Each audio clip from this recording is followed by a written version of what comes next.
Hello and namaste to everyone. It's me, Dr. Basant again. Welcome you to the IB Academy YouTube channel.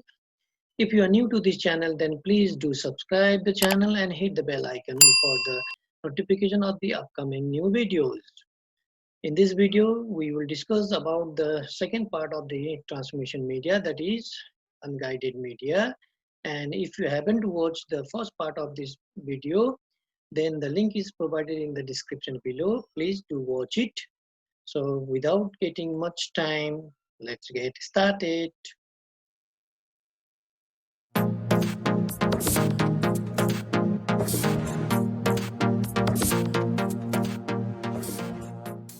Now let's move unguided media. Unguided media is also referred as unbounded media. An unbounded transmission media is the transmission media in which the data signals are transmitted in the form of electromagnetic waves, and the transmission of waves is done without any specific path and specific direction, and there is no physical medium present in it, and the propagations of waves is done in all the directions. Therefore, it is also known as wireless transmission. Some examples of unguided media are microwave transmission, radio waves transmission, and infrared transmission. Now below you can see the example or diagram. The signals in the form of waves is coming from the microphone, and the amplifier and the transmitter transmit the signals to the surrounding. At the other end, antenna collect the data signals and transmits to a longer distance. So this is about the unguided media. Now let's move on to the next. Unguided media is divided into radio waves transmission, microwaves transmission, and infrared transmission. Now let's discuss them one by one. First, radio waves transmission. The radio waves transmissions are the transmission in which the electromagnetic waves are transmitted in all the direction of free space. They are omnidirectional transmissions, and that is, the signals are propagated or transmitted in all the directions. The waves sent by the sending antenna can be received by any receiving antenna at the other end, and the range of frequency of radio waves range from 3 kHz to 1 GHz. Example of radio wave is FM transmission. Now let's see about the advantages of radio transmission. Number 1. The radio transmission is mainly used for wide area network transmission and mobile cellular transmission. This type of transmissions cover a larger distance and can penetrate through the walls. And the third advantage is that the radio transmission can provide a higher data transmission rate.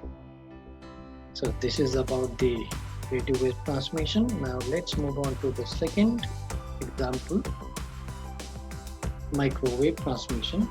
The microwave transmission is a transmission technology that transmits the signals in the form of electromagnetic beam, but the beam that is transmitted are in a focused line from one antenna to another, and the waves that are sent by one antenna are narrowly focused, and the range of the electromagnetic waves range from 1 GHz to 1000 GHz in the microwave transmission.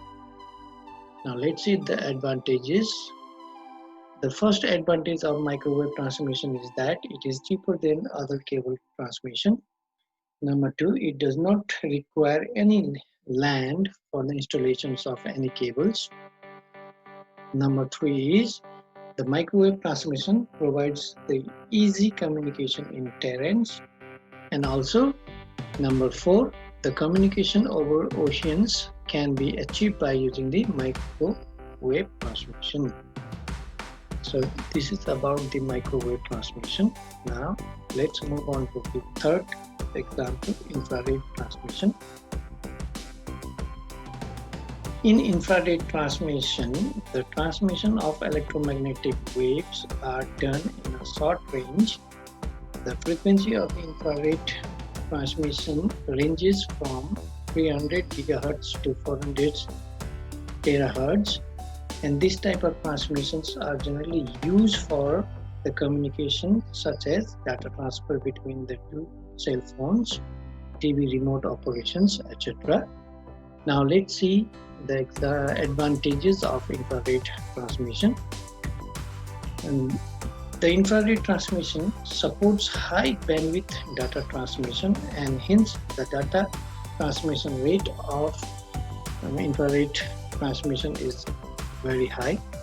Number two, the infrared transmissions cannot penetrate to the walls, so it is restricted to a limited area. Number three, an infrared communication provides better security with minimum interference. Number four, infrared communication is unreliable outside the building because the sun rays will interfere with the infrared waves. So these are the advantages of infrared transmission. Now let's move on to the last topic of this video, which is connectors. Here we can see some of the connectors that are used in networking. The first one is called SC connector, that stands for subscriber connector. This type of connector is used in fiber optics. Number two, BNC connector, which stands for British Naval Connector, and this type of connectors are used by coaxial cable for the connection of signals. And the third type of connector, we call it as T-shaped connector, and this type of connector is used to connect two or more cables with each other. And the last connector is called as RJ45, that stands for register jack 45, and this type of connectors are generally used for twisted pair cables for the connection of the wires. So by this, the topic of today's is completed. So thank you very much.